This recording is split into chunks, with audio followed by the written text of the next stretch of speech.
I'm from Newburgh, New York. In late January, I was fishing here on the Delaware River and went to weigh anchor and the boat capsized. Well, before that, I saw the sign at the parking area that between November and April, you're supposed to wear a life preserver, cold water kills. Had I not seen that sign, I wouldn't have worn my life preserver. I keep them with me. So seeing the sign, I put it on. I didn't want to break any laws. So I decided to stop at a spot in the river and weigh anchor. Usually I don't have anchor weighed in the wintertime. I'm usually trawling.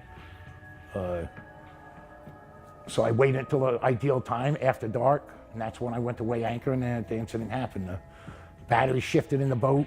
I should have had him tied down. The weight shifted. I was on my knees.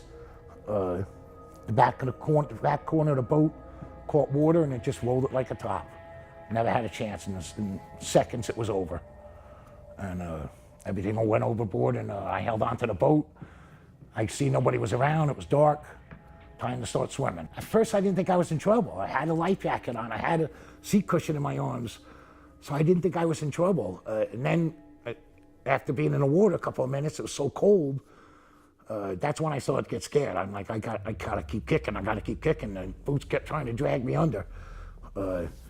That's what was my wife kept me going. That's all I was thinking about, getting in. I didn't want her to get that phone call, you know. Well, I hit the shore. I just kneeled down. I wanted to go to sleep. And again, I just kept thinking of my wife. I didn't want her to get that phone call. And I just followed the light. Thank God for the people in the Roebling Bridge, the Roebling Inn. I followed the light towards a house, knocked on the door, and they let me in, got my clothes off, started a fire in the fireplace for me, warmed me up until my wife came and picked me up. But when I first hit that water, like you see on the shows, I must have been in shock. I wanted to go to sleep. I wanted to just lay there and go to sleep.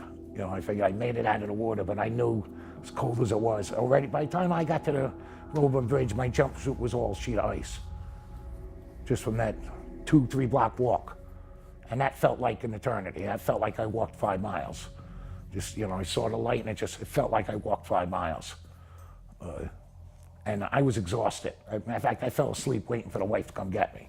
And it was probably just shock and exhaustion, being in the water.